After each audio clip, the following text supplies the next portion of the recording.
own DNA samples. The fluorescent emergency lights cast a ghostly glow across his workspace, transforming ordinary lab equipment into looming shadows. "Come on, show me something," he muttered, adjusting his microscope. The latest genetic mapping results flickered across his tablet screen, revealing patterns he'd never seen in standard human genome sequences, strange symmetries that shouldn't exist, coding sequences that seemed to fold in on themselves like molecular origami. The lab door creaked. Jacob's head snapped up. "Work in late again, Doctor." "Carter?" Dean Morrison's voice carried that familiar note of condescension. The older man stood in the doorway, his silver hair catching the dim light. Jacob quickly switched tabs on his tablet. "Just grading some papers, sir." "At 3 a.m? Morrison's eyebrows arched. "Your dedication to undergraduate biology is admirable, though perhaps your time would be better spent on more conventional research." The implied criticism hung in the air. Jacob's jaw tightened. "My research is conventional. I'm just approaching it from a different angle." "Ah, yes, your theory about dormant evolutionary potential in human DNA." Morrison's lip curled slightly. "Still chasing science fiction, I see." "It's not science fiction. The evidence is there in the genome mapping." "Evidence that has yet to convince a single peer review board," Morrison cut him off. "Jacob, you're a talented scientist, but this obsession with proving humans are somehow special. It's becoming concerning." "The tenure committee will have their paper by the deadline," Jacob finished. "I just need more time to validate my findings." Morrison sighed. "See that they do. And Jacob, the lab isn't your personal playground. Use it during normal hours." The door closed with a soft click, leaving Jacob alone with his humming equipment and burning frustration. He looked down at his tablet, at the strange patterns he'd discovered lurking in what most dismissed as junk DNA. They were there. He wasn't imagining them, and he was going to prove it. His phone buzzed, a text from his Uncle Pete. "Strange lights in the North Field again. That weird crystal thing is back. Might want to check it out before the neighbours start talking." Jacob stared at the message, then at his unfinished work. He'd been monitoring the mysterious appearances on his uncle's farm for weeks now, collecting readings, but never getting close enough to study whatever it was properly. Each time, the object vanished before he could reach it. Not this time. He quickly packed his portable testing kit and tablet. Whatever was causing those lights, whatever that crystalline structure was, he had a feeling it was connected to his research. He just had to prove it. The drive to his uncle's farm took 30 minutes, enough time for the sky to begin lightening from black to deep blue.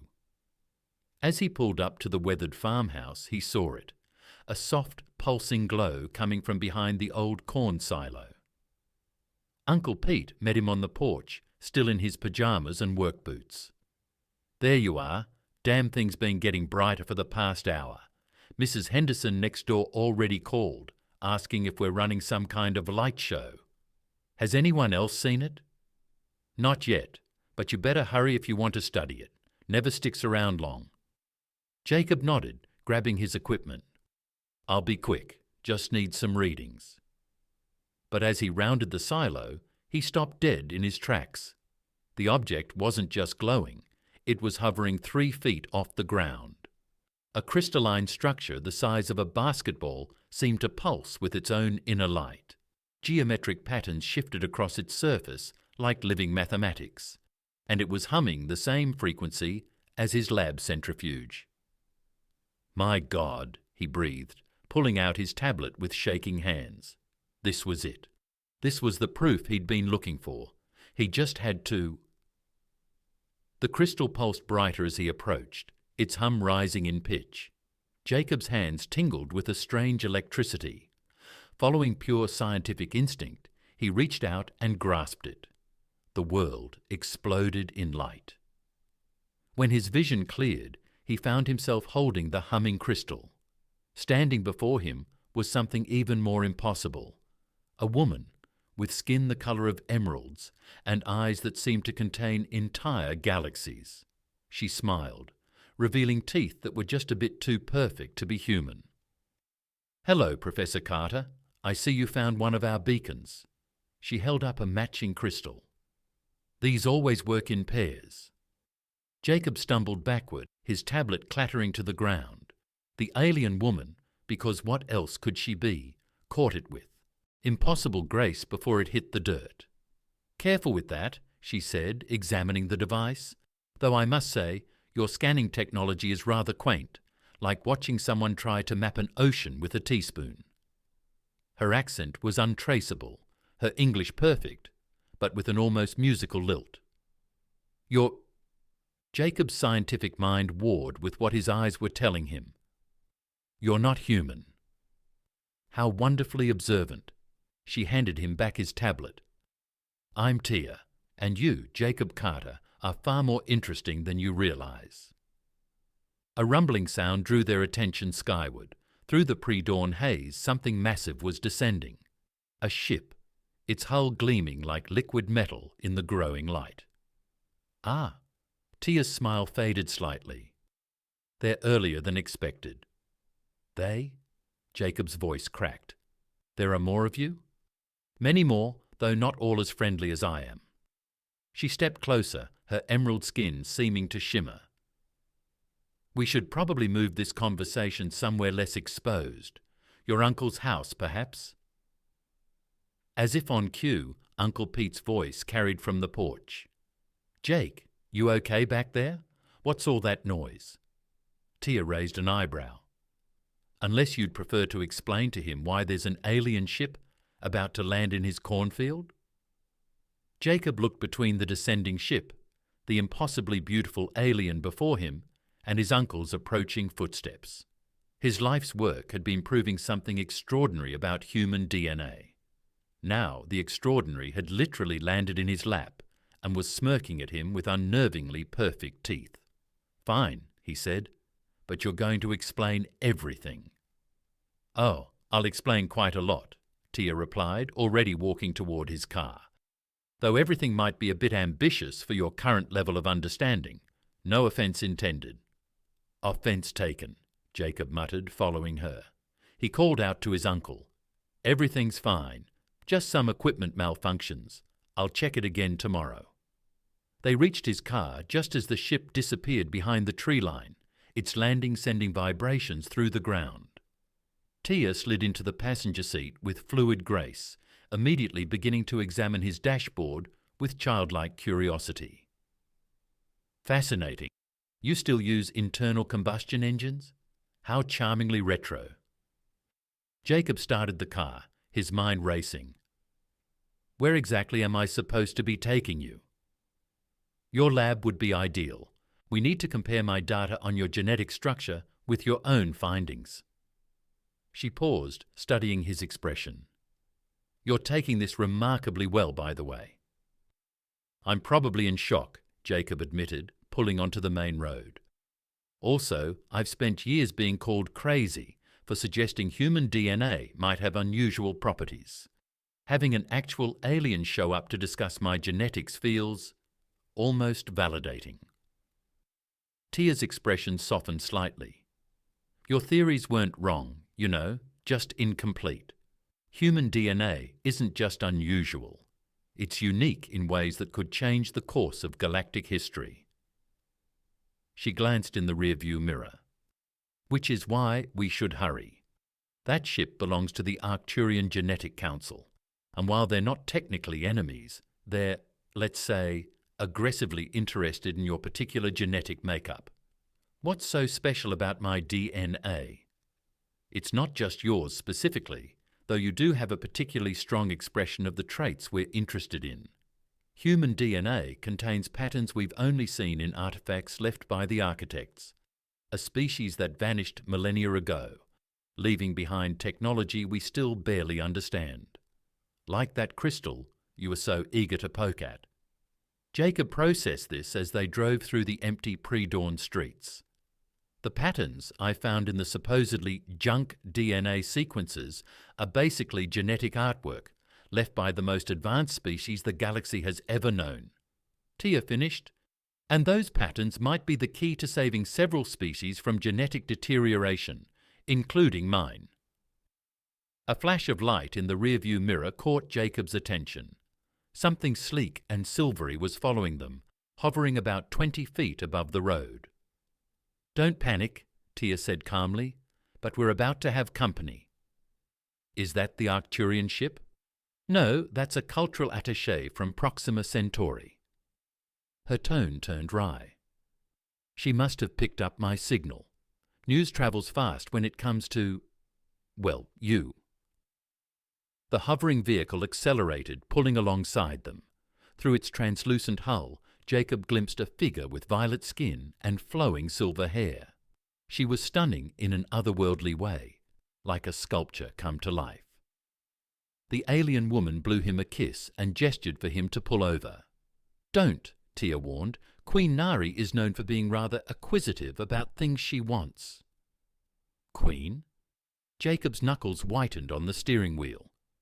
"There's an alien queen trying to pull me over." "The first of many, I suspect." Tia tapped something on her wrist, and suddenly Queen Nari's ship wavered and fell back. "There, that should scramble her senses for a few minutes." They pulled into the university parking lot just as the sun was beginning to rise. The campus was deserted except for a few early morning maintenance workers who seemed remarkably uninterested in the emerald-skinned woman exiting Jacob's car. "They can't see me," Tia explained, noticing his confusion. "Personal camouflage field, though it won't work on anyone actively looking for alien life, so we should hurry." They rushed to his lab, where Tia immediately began examining his equipment with a mixture of amusement and approval. "Not bad. Considering your technological limitations, you've managed to identify several key marker sequences. Can you please explain what's really going on?" Jacob locked the lab door. "Why are alien queens suddenly interested in my DNA? Why are you here?" Tia's playful demeanor faded slightly. She pulled up a holographic display from her wrist device, showing a complex double helix structure. "This is standard humanoid DNA across most of the galaxy. And this," she added another layer to the image, "is what's happening to it." The holographic DNA began to degrade, sections falling away or twisting unnaturally. "Multiple species are experiencing unprecedented genetic deterioration. My people, the Arcturians, the Proxima, we're all slowly losing genetic stability. In a few generations, we could lose the ability to reproduce entirely." "And human DNA can help?" Jacob studied the hologram intently. "Your DNA contains sequences that match patterns found in ancient technology designed to stabilize and enhance genetic structures. But it's not just about the sequences themselves." She hesitated. "It's about compatibility. Human DNA, especially yours, shows signs of being deliberately engineered to be compatible with multiple species." A loud thump from above made them both look up. Through the lab's high windows, they could see more ships arriving, their hulls glinting in the morning sun. "They're already setting up an observation perimeter," Tia muttered. "This is happening faster than I expected." "What's happening?" "The galactic community is about to take a very intense interest in Earth, specifically in you. Every species facing genetic collapse will want to study you, to court you, to—" She trailed off delicately. "To breed with me?" Jacob felt faint. "Is that what this is about? I'm some kind of universal genetic key?" "That's a crude way of putting it, but essentially, yes." Tia's expression was sympathetic, but firm. "And before you ask, yes, it has to be through natural reproduction. The ancient patterns in your DNA only activate through genuine biological connection. Artificial sampling doesn't work." Jacob sank into his lab chair, head spinning. "So what you're telling me is that I'm about to become the most eligible bachelor in the galaxy?" More like the most pursued. Tia glanced at the windows again. And not everyone will take no for an answer as politely as I have. As you have? Jacob raised an eyebrow. Are you saying you're here to court me too? For the first time, Tia looked genuinely flustered. I'm here to protect you and study the phenomenon. My people may be facing the same crisis, but I'm a scientist first, like you. Before Jacob could respond, his lab door burst open. Dean Morrison stood there, flanked by two figures in sleek uniforms, one with violet skin like Queen Naree, the other with metallic scales instead of skin. Dr. Carter, Morrison said stiffly, it seems you have some visitors from the Interstellar Genetic Preservation Council. The metallic-scaled figure stepped forward, their movements fluid and precise. Professor Jacob Carter, I am Ambassador Kazar of the Interstellar Genetic Preservation Council. Your planet has been designated as a protected genetic reserve, effective immediately. A what? Jacob looked between Kazar and Tia, who had moved subtly closer to him. T means, Tia explained quietly, that you've just become galactic property. Not property, Kazar corrected smoothly, a protected resource. Your genetic profile, Professor Carter, represents hope for dozens of species facing extinction. We're here to ensure that hope is properly managed. Queen Nari swept into the room, her violet skin practically glowing in the fluorescent light. And to ensure fair access to Earth's genetic resources, she added. Her eyes locked onto Jacob with predatory interest. All potential matches must have equal opportunity to present their case. Dean Morrison cleared his throat.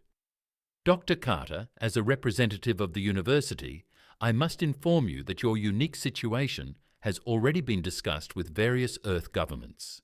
They've agreed to full cooperation with the Council. You mean they've agreed to treat me like breeding stock? Jacob said flatly. They've agreed to prevent an interstellar diplomatic crisis, Kazar corrected, one that could arise if certain parties felt they were being denied access to vital genetic resources. Tia stepped between them and Jacob. He's not a resource. He's a person with rights and choices. Of course, Queen Nari purred. We're simply here to expand his choices. She moved closer, her perfect features arranged in an alluring smile to show him all the possibilities the galaxy has to offer. Through the lab windows, Jacob could see more ships arriving, their shapes varied and alien against the morning sky. News vans were pulling into the parking lot below. Someone had tipped off the media. His quiet life of research was evaporating before his eyes.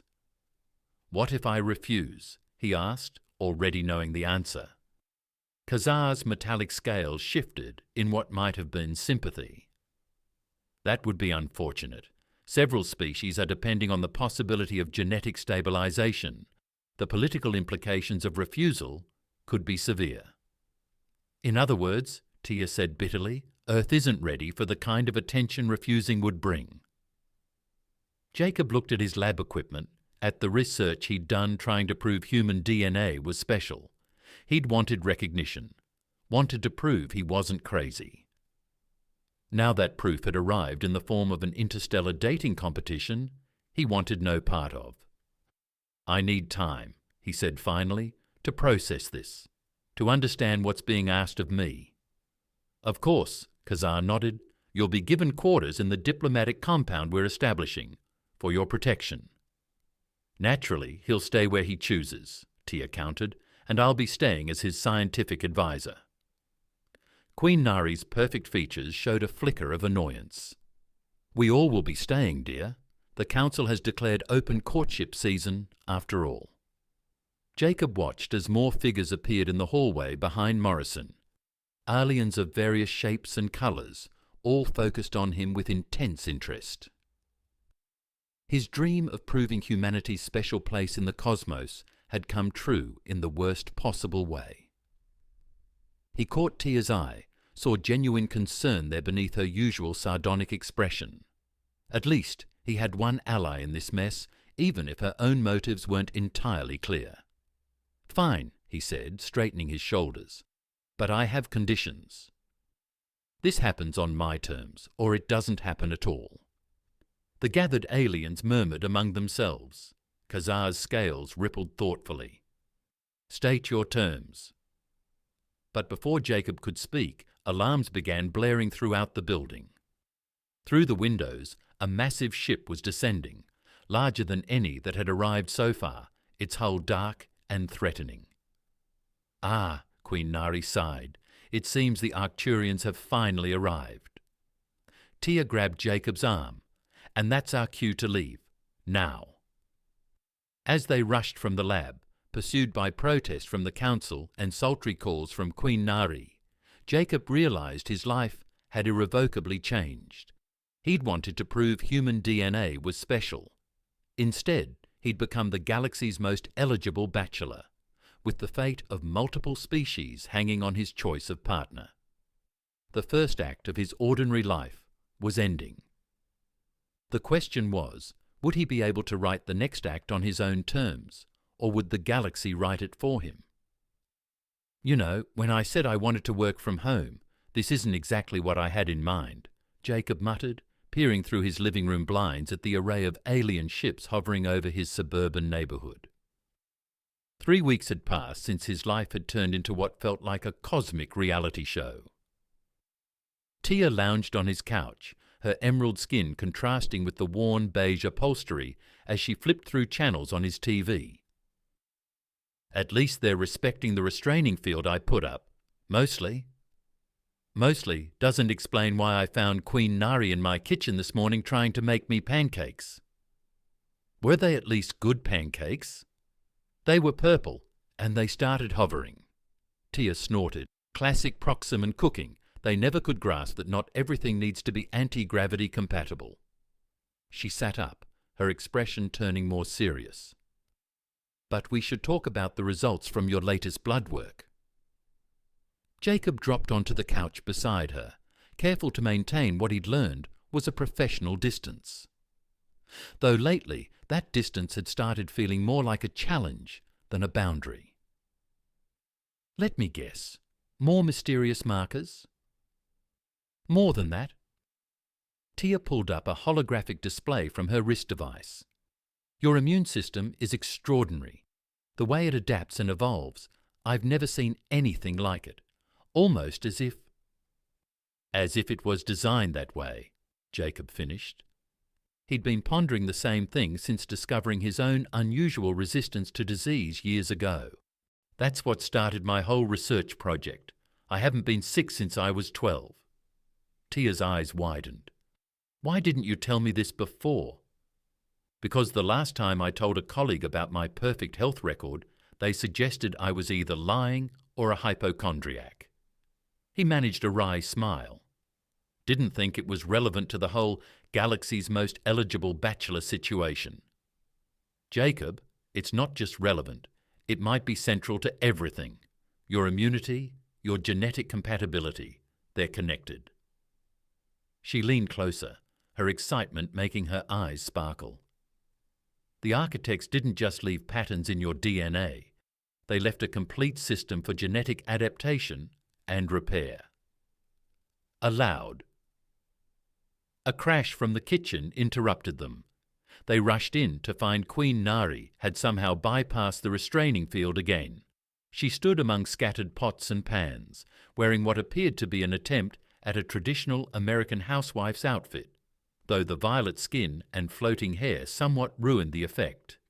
Jacob, darling, she beamed, I thought I'd try making that charming earth dish called meatloaf, though I'm having trouble understanding why you keep your animal protein in such rigid containers. Those are called cans, Your Majesty. Jacob sighed, watching as Nari attempted to open a can of corn with what looked suspiciously like a laser cutter. And that's not for meatloaf. Oh, please call me Nala, she purred, floating closer. After all, we're practically courting now. We're really not, Jacob muttered, though he had to admit her attempts at Earth customs were becoming more endearing than annoying. Last week she tried to order pizza by telepathically communicating with his microwave.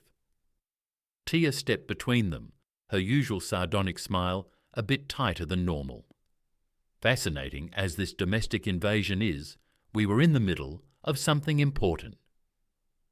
Oh yes, the immunity question. Nari's expression turned calculating. We've noticed that too. In fact, my scientists have some theories they'd love to discuss over dinner, perhaps. Before Jacob could respond, his phone buzzed. A text from his mother. "Don't forget family dinner tonight. Bringing that nice girl from work, the one you mentioned." Jacob froze. He'd completely forgotten about weekly family dinner, a Carter tradition he'd never missed. And yes, he had mentioned bringing someone from work, trying to explain Tia's presence in his life without mentioning the whole alien situation.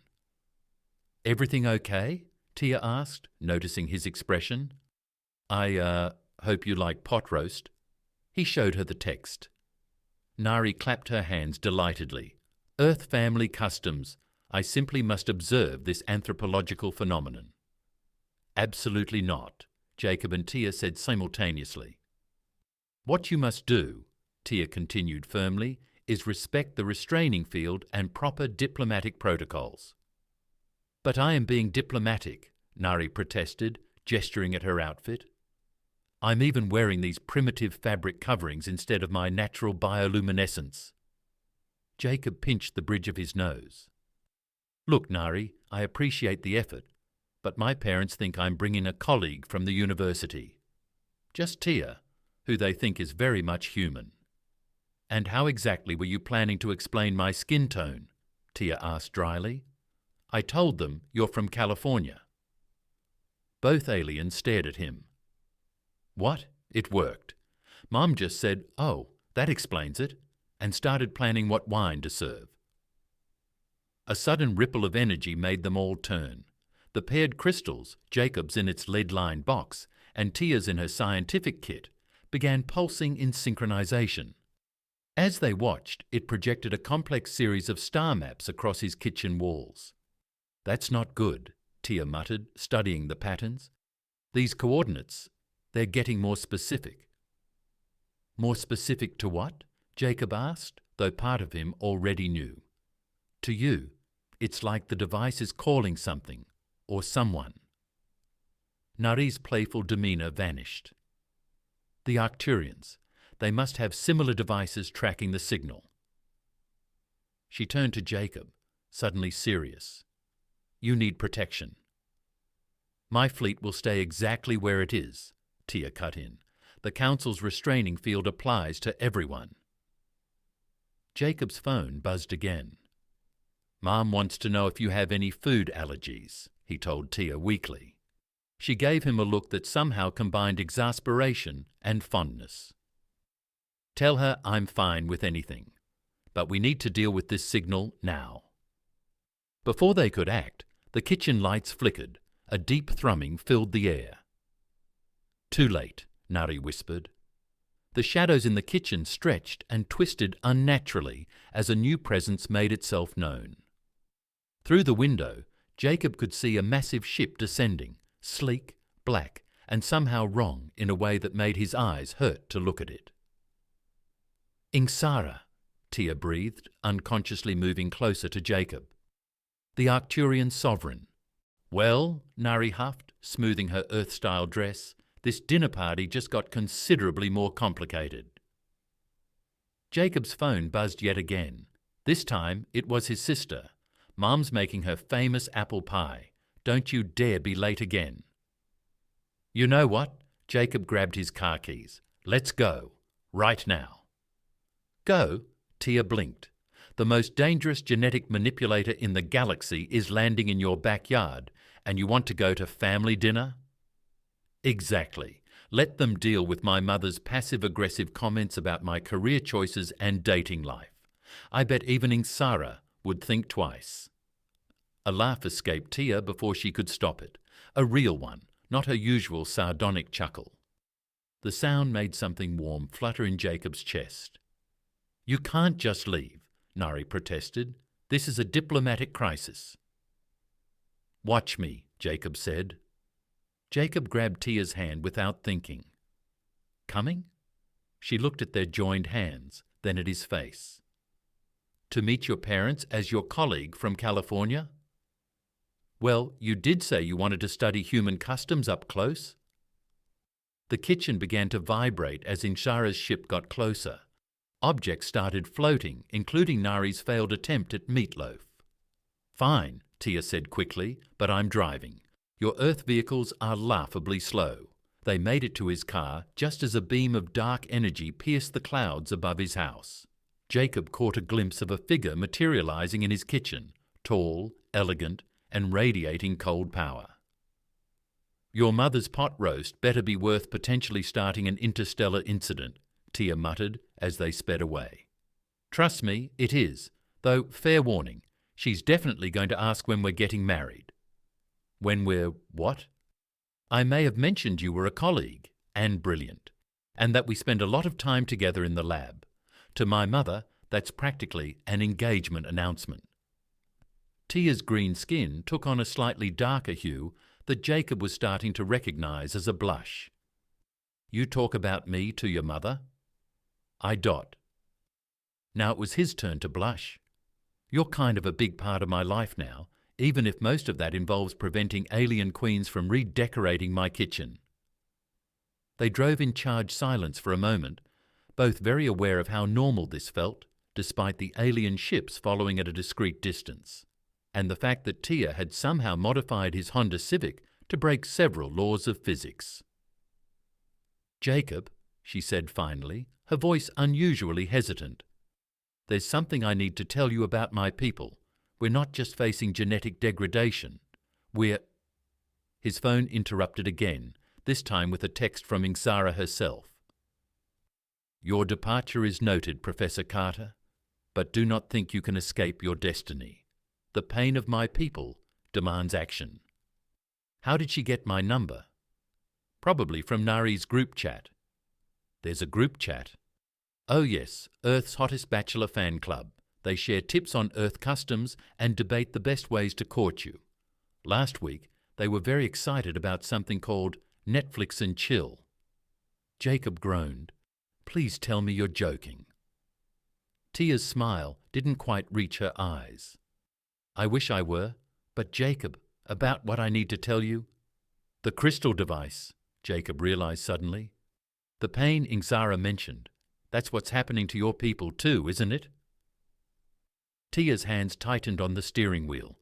Yes, but we handle it differently.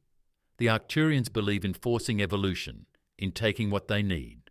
My people, we believe in finding natural solutions, in letting bonds form organically. They pulled up to his parents' modest suburban home. Through the windows, Jacob could see his mother setting the table, his father manning the grill in the backyard. A scene of such normal American domesticity, it felt surreal given their situation. That's why you're different from the others, he said softly. You're not just here for my DNA. You're looking for real answers. I was, Tia met his eyes, at first, but now... A shadow fell over the car as Inxara's ship moved into position above the neighborhood, its presence like a dark cloud blocking the setting sun. Smaller ships, Nari's and others, maintained their distance but remained visible. We should go in, Jacob said, though neither of them moved. Before Mom sends out a search party. Jacob, Tia's voice was urgent now, whatever Inxara offers you, whatever she threatens, don't trust her. The Arcturian pain has driven them to extreme measures. They've destroyed entire species trying to force genetic compatibility. The front door opened, spilling warm light onto the lawn. Jacob's mother appeared, waving enthusiastically. There you are. And this must be Tia. Come in, come in. Dinner's getting cold. As they walked to the door, Jacob whispered, Ready to pretend you're from California? Please, I've studied Earth cultures extensively. How hard can it be? 2 hours later, Jacob watched in amazement as Tia charmed his entire family. She'd managed to explain her green skin as an experimental sunscreen formula she was developing. So California. His mother had nodded sagely. Tia complemented his father's grilling technique with surprising technical accuracy and was now discussing quantum physics with his teenage nephew, who looked at her like she'd hung the moon. It was working. It was actually working. For one blessed evening, everything felt almost normal. Then the lights went out. In the sudden darkness, the crystal device in Jacob's pocket began to pulse with increasing intensity. Through the dining room window, he could see Ingsara's ship descending, its dark energy field extending like tentacles toward the house. "Jacob," Tia's voice was tight with fear. "The signal, it's not just tracking you anymore, it's—" The crystal burst from... Its containment rose to meet Tia's matching beacon as she pulled it from her kit.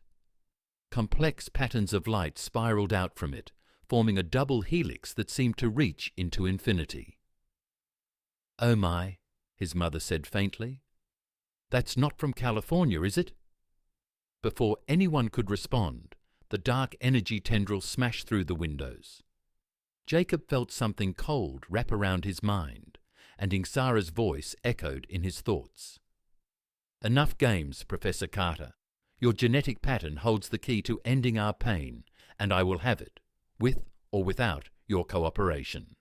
The last thing Jacob saw before the darkness took him was Tia's face, her expression transforming from fear to fierce determination as she reached for him. His carefully constructed normal life had just shattered completely. Act 2 was ending, and as consciousness faded, he realized two things. He was falling in love with an alien scientist, and the fate of multiple species now hung on what would happen next.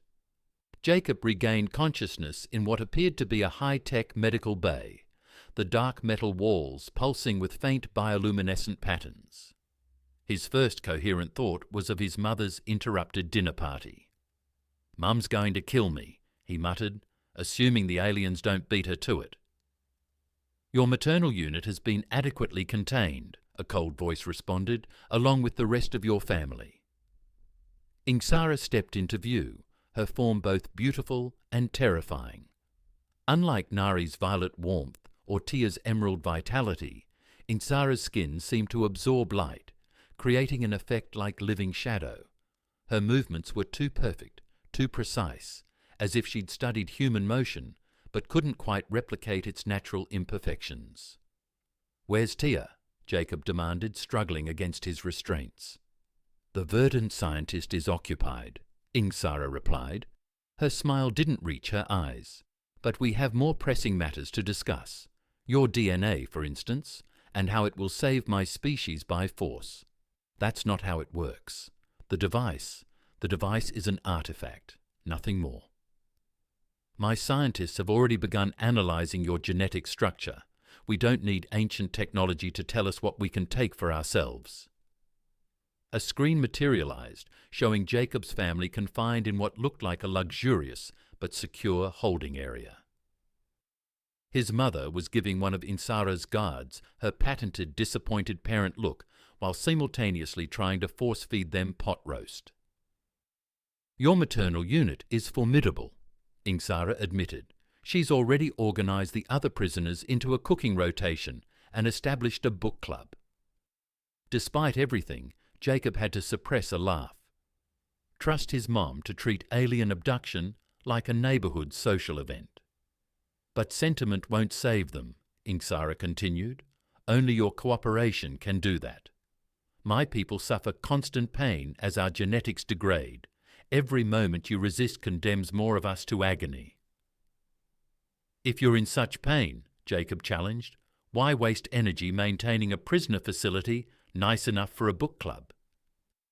Ingsara's perfect features flickered with genuine emotion, the first he'd seen from her.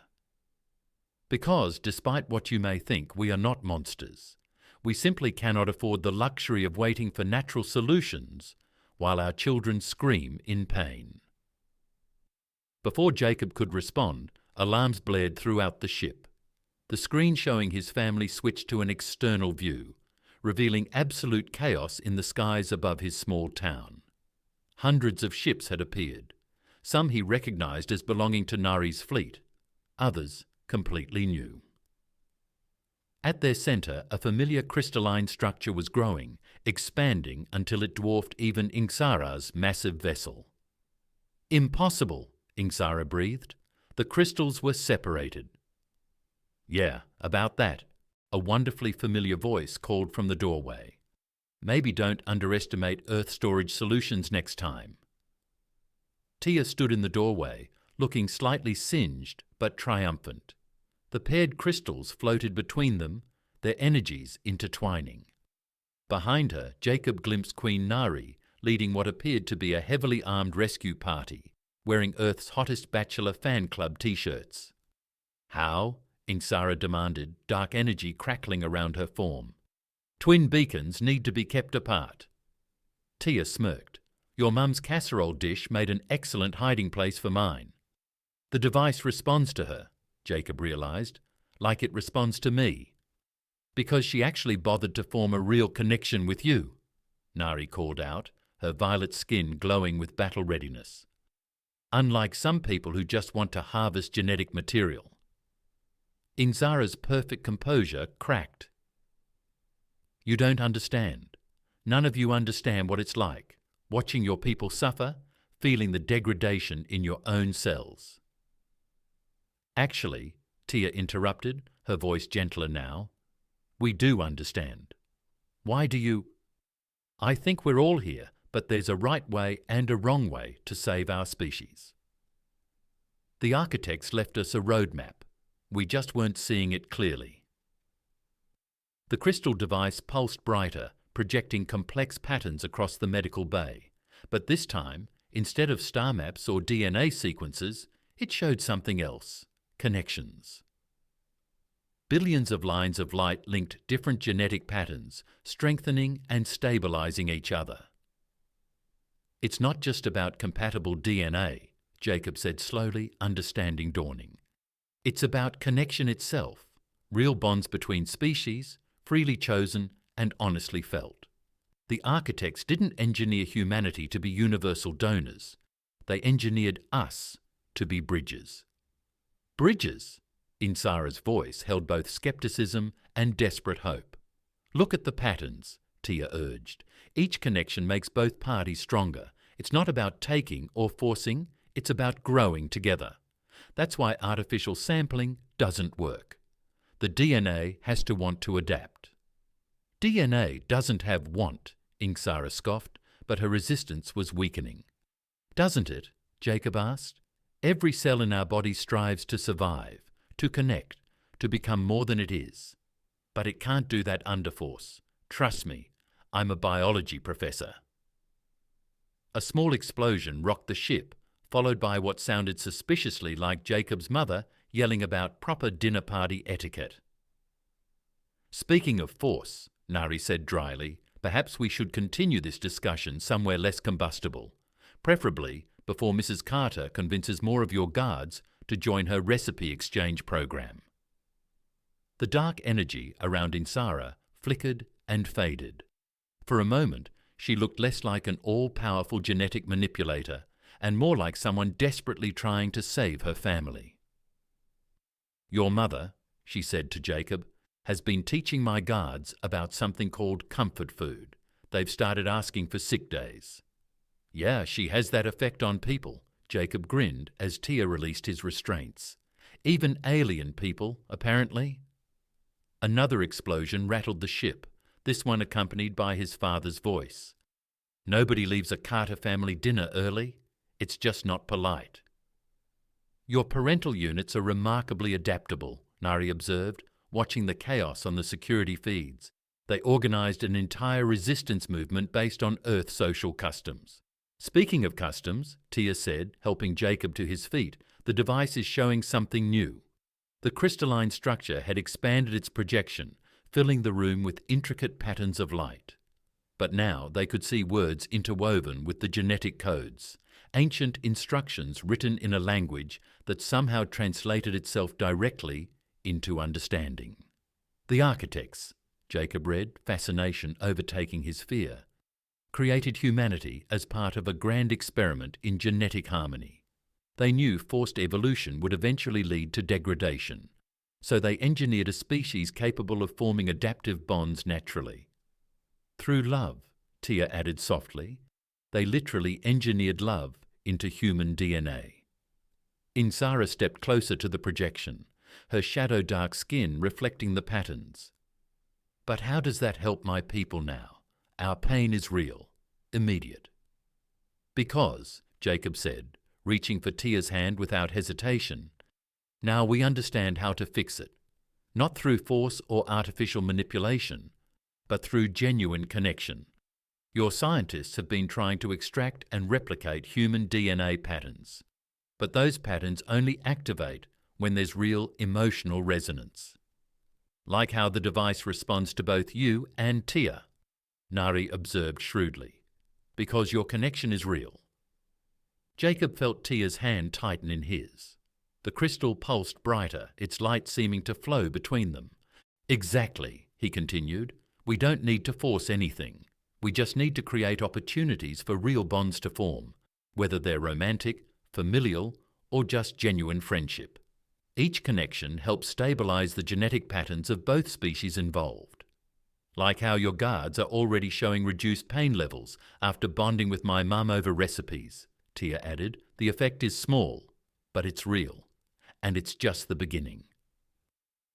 A new explosion rocked the ship, but this time it wasn't from the resistance.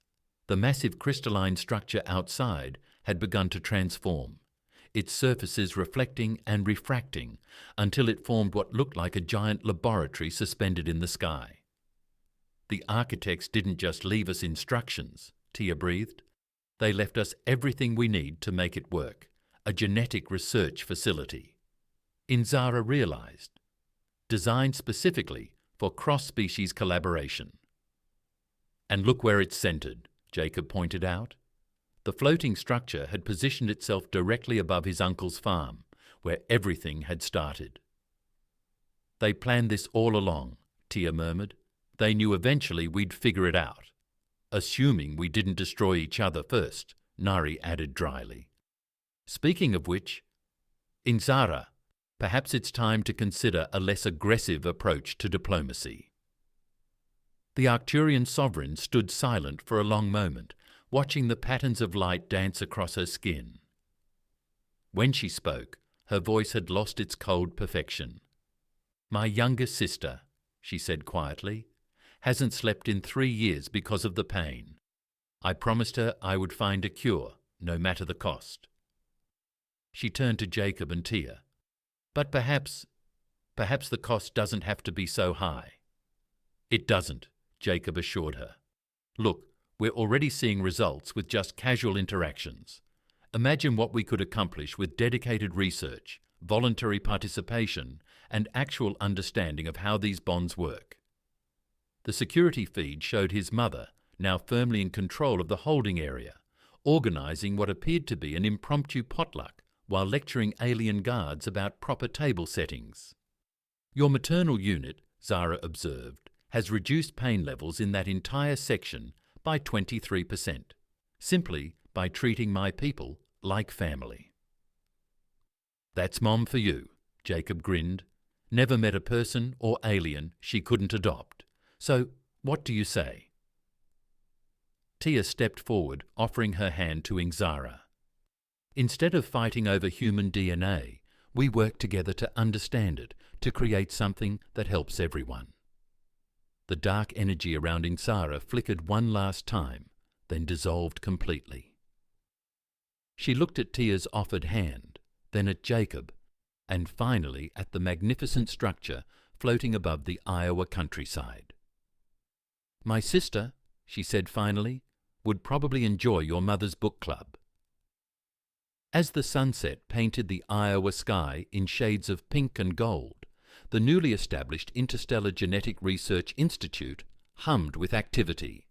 6 months had passed since the night of the interrupted dinner party, and Jacob's small town had transformed into something unprecedented, Earth's first truly intergalactic community. The crystalline facility floated serenely above his uncle's cornfield, now surrounded by a thriving settlement of scientists, diplomats, and researchers from across the galaxy. Below it, his mother's weekly potluck dinners had become legendary events where species from dozens of worlds gathered to share food, stories, and the kind of bonds that were already showing promising genetic results. Your theory about comfort food actually promoting genetic stability was right, Jacob told Tia as they walked through the Institute's main lab. Mum's pot roast has become the control group in 3 different studies. And Nari's anti-gravity pancakes are showing surprising potential, Tia added, checking readings on a holographic display. Though perhaps we should stop letting her experiment with Earth breakfast foods. Speaking of experiments, a familiar voice called. Insara approached, looking notably less intimidating in standard lab gear. The latest results from the voluntary bonding program are extraordinary. My sister's pain levels have decreased by 67% since she joined your mother's book club. How's she liking Pride and Prejudice? Jacob asked. She's Team Darcy, obviously. Inzara's perfect features softened into something close to a real smile. Though she thinks Elizabeth should have considered the genetic compatibility angles more carefully. They reached the Institute's observation deck, where the evening's main event was about to begin. Below them, the farm had been transformed into an outdoor reception area, where humans and aliens mingled easily, bound together by something stronger than politics or protocol. Queen Nari, resplendent in a violet gown that somehow incorporated both traditional proxim and bioluminescence and Earth wedding fashion, was directing final preparations with characteristic enthusiasm.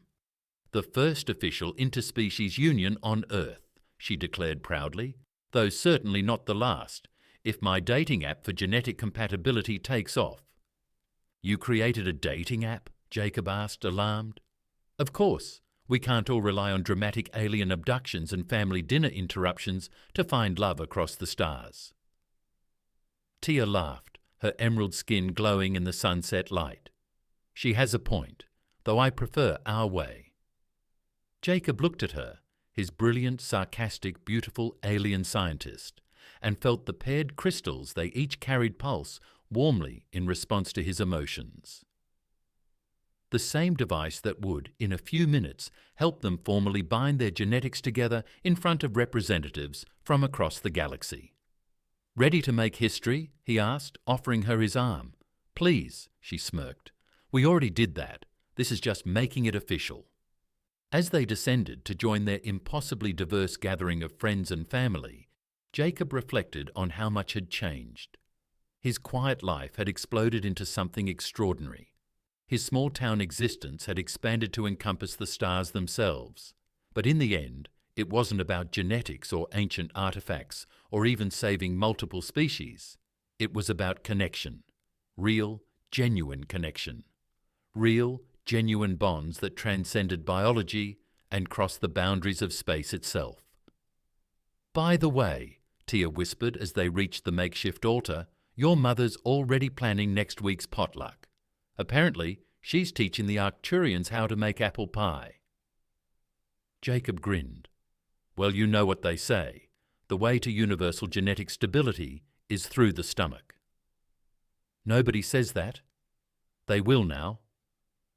Above them, the stars began to emerge, twinkling down on this unlikely gathering where love, science, and family dinner had somehow combined to change the course of galactic history.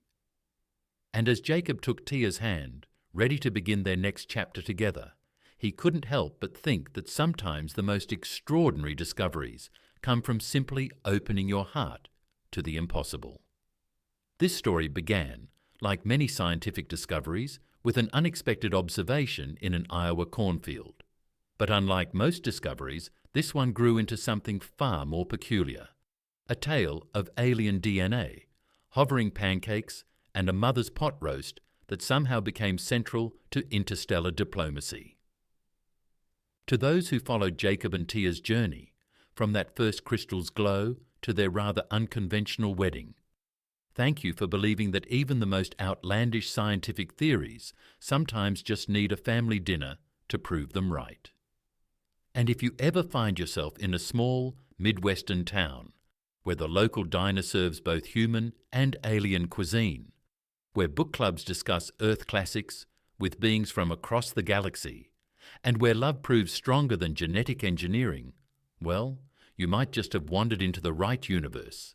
Keep looking up at the stars, and maybe keep a casserole dish handy, just in case. With gratitude across light years, your Storyteller PS Queen Nari's dating app is still in beta testing. Results may vary by species.